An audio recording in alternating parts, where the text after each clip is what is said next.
जय श्री राम।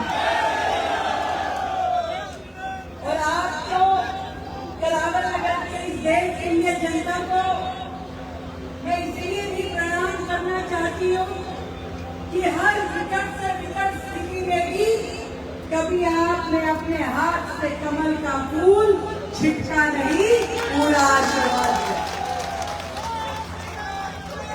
आज का ये भव्य मंच मां यमुना के किनारे, जिसमें हमारे बहुत ही आदरणीय बड़े भाई केंद्रीय मंत्री भाई हर्ष मल्होत्रा जी, जिन्होंने अभी नई दिल्ली प्रदेश के अध्यक्ष की जिम्मेदारी ली है और पहला ही कार्यक्रम करावल नगर का बनाया।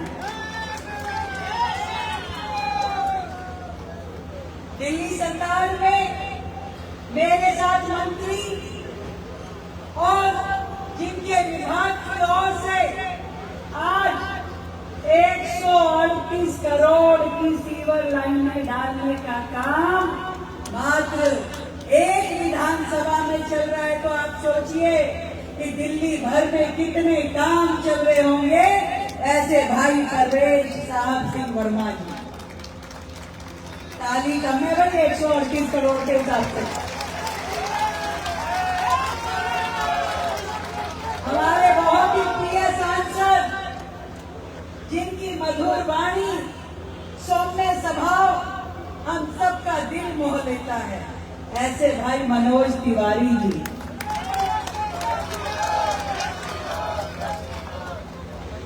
और आज के इस कार्यक्रम में हमें न्योता देके बुलाने वाले, हम सबको मिलाने वाले मेरे लाडले छोटे भाई कपिल मिश्रा जी, आपका भी अभिनंदन करती हूँ। तो एक बात बता दूं, ये जो टीम बैठी है ना, मनोज तिवारी जी, कपिल मिश्रा जी और यहाँ पे हमारे अजय महावर जी, जिला अध्यक्ष यूके चौधरी जी, ये और हमारे सारे पार्षद गण बैठे हैं, ये सारे बहुत होशियार हैं भाई। यमुना पार वाले बहुत होशियार हैं। 150 करोड़ की बात कह रहे हैं, 300 करोड़ के काम चल रहे हैं पूरी विधानसभा में। आज 150 करोड़ की मैंने दिखाया, मैंने कहा कपिल भैया ये डाटा तो कह रहे 300 करोड़ की, ये लोग 150 बताएंगे, फिर 150 बताएंगे और 150 भी तो लेने हैं।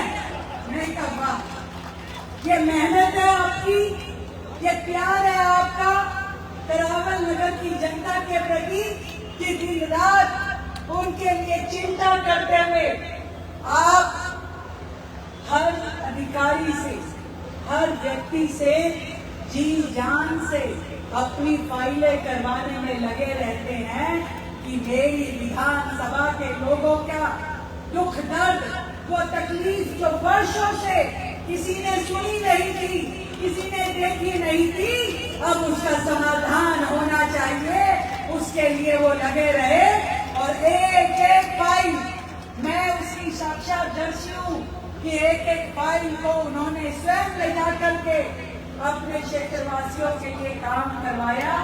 आप सच में साधुवाद के पात्र हैं। अब बधाई इस बात की भी है भैया कपिल जी की, कि वो साहसी नेता जिसने गलत को गलत कहने की ताकत है और विधायक रहते हुए भी गलत पार्टी को छोड़ के सही लोगों के साथ में आके खड़ा हुआ।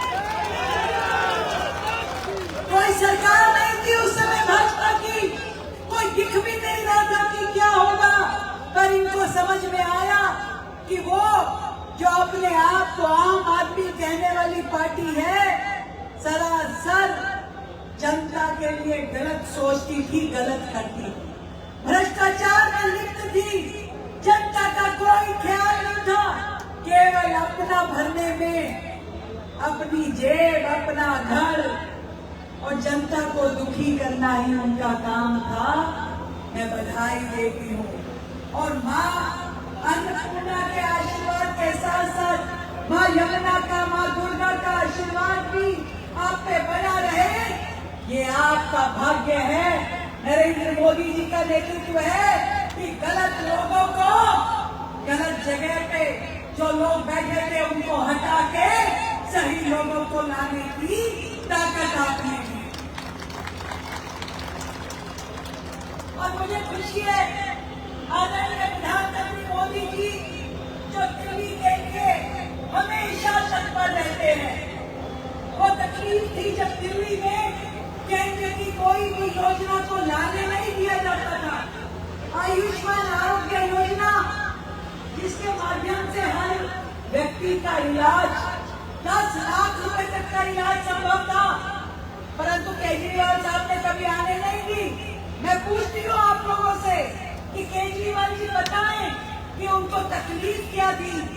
आज दिल्ली में 50,000 से ज्यादा लोगों ने एक ही साल में आयुष्मान योजना का लाभ उठाया है। उनका पूरा इलाज सरकार ने, दिल्ली सरकार ने करके दिया है। अगर ये काम पहले हो जाता तो बताइए उन्हें क्या तकलीफ थी। पर वो चाहते नहीं थे कि दिल्ली की जनता के दुख दर्द कम हो, किसी को मदद मिल जाए केंद्र से या मोदी जी का नाम हो जाए। इसलिए वो दिल्ली के लोगों को डराते रहते थे, बीजेपी आ जाएगी तो ये हो जाएगा, वो हो जाएगा। कभी दिल्ली की जनता को उन्होंने सुख चैन से बैठने नहीं दिया। और आज भी मैं बता रही हूँ कि जो ओजोन की बात कर करके जिस तरीके से इन्होंने 10 साल में मामला उलझाया है, लटकाया है, भटकाया है, जिसके कारण से आज आम जनता परेशान है, डर के साए में जी रही है, ये सब उनकी कारस्तानी है।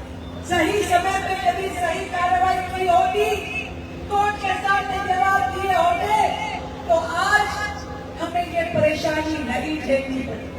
पर मैं आज पूरे यमुना पार की जनता से कहना चाहती हूँ, ये दिल्ली सरकार, ये मुख्यमंत्री रेखा गुप्ता एक यमुना पार के निवासी के साथ है, इस ओजोन के नागरिक के साथ है।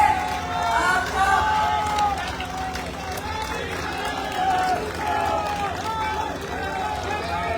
ये लड़ाई जहां तक भी लड़नी पड़ेगी, आपकी लड़ाई हम लड़ेंगे। और एक भी मकान का, एक भी व्यक्ति का कोई नुकसान ना हो, एक ईंट ना हिले, जो कपिल भाई ने और मनोज जी ने कहा, हर्ष जी ने कहा, उसकी जिम्मेवारी भी लेंगे, किसी को कोई तकलीफ नहीं।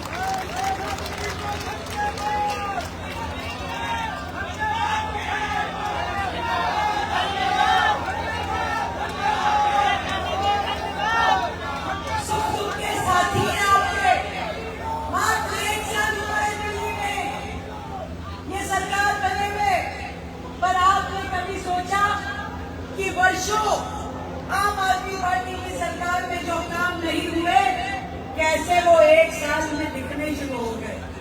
कैसे पूरे एरिया में सीवर की लाइनें डलनी शुरू हो गई, कैसे पानी की लाइनें डलनी शुरू हो गई, कैसे इस क्षेत्र में काम होने शुरू हो गए। पहले भी तो सरकारें हुआ करती थी, पर कभी काम नहीं हुए। ये आपकी एक वोट की ताकत है, जिस ताकत ने आज आपकी गलियां बनवा रही है, आज आपके यहाँ सीवर डल रहे हैं, पानी की पाइपलाइन डल रही है। और हमारे ये जो मंत्री जी ने, कपिल जी ने मेरे कान में कहा कि दीदी एक काम ये भी चाहिए। मैंने पूछा क्या? कह रहे ये जो पुश्ता बांध रोड है, इसको डबल करना है।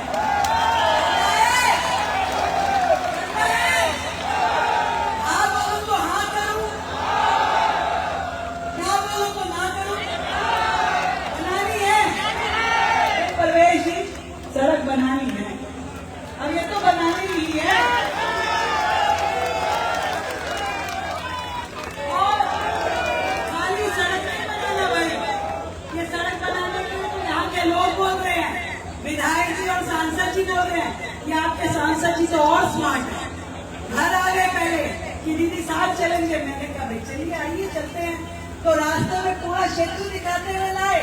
ये वाली सड़क, ये वाला मोड़, ये वाला काम। मैं कहा ठहरिए भैया, करेंगे जरूर, थोड़ा वेट कीजिए, जाने तो दीजिए, पहुंचने तो दीजिए।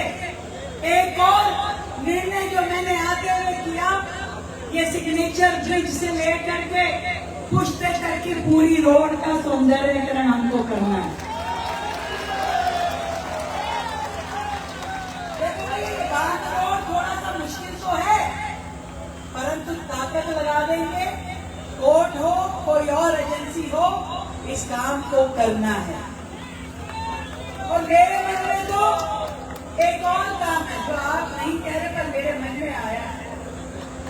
माँ यमुना की कृपा रहे, ये जो सोनिया विहार का पूरा यमुना जी के साथ वाला तट है, यहाँ एक बढ़िया रिवर फ्रंट बनाने का मेरा मन है।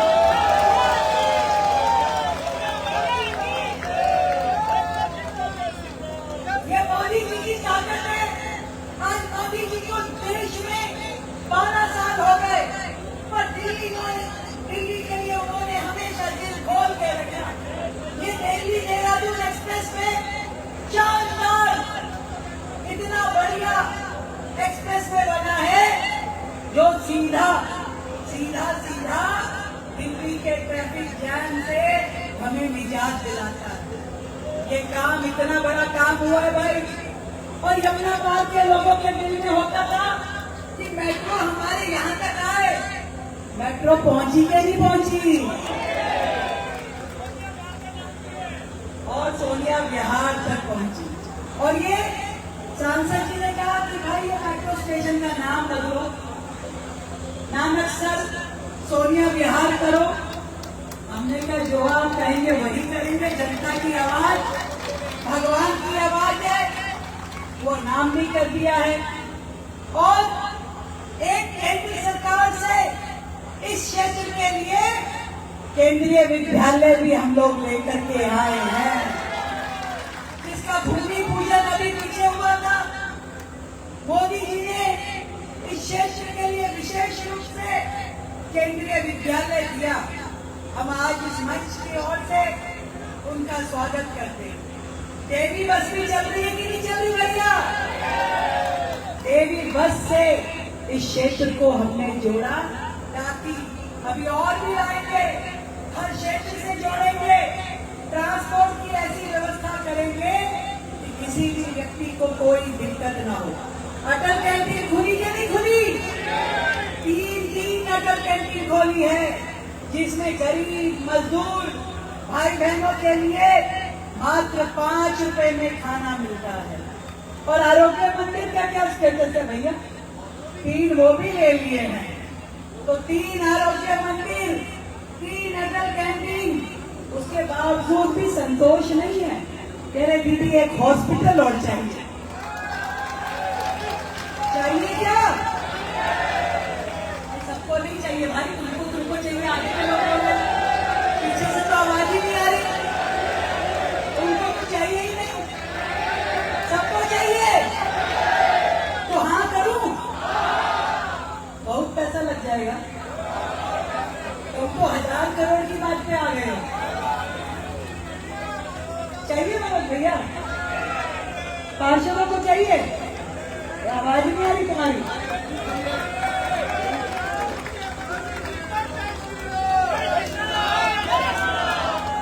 देखो भाई, पक्की बात है हॉस्पिटल भी लेके आएंगे, परंतु करना क्या काम होगा?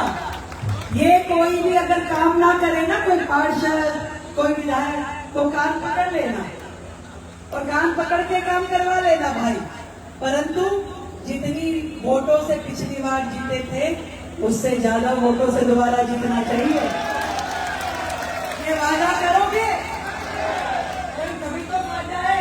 अपने लोग जो हमेशा खड़े रहे इस क्षेत्र के लिए, कमल का फूल पकड़ के, उसके लिए 1000 करोड़ तो क्या, इस क्षेत्र की जनता के लिए हर सुख सुविधा लाने का प्रयास आपकी अपनी ये सरकार करेगी। मैं आदरणीय मोदी जी को प्रणाम करती हूँ, उनके आशीर्वाद को प्रणाम करती हूँ, जिन्होंने इस 12 साल में दिल्ली को सदैव अपना आशीर्वाद दिया।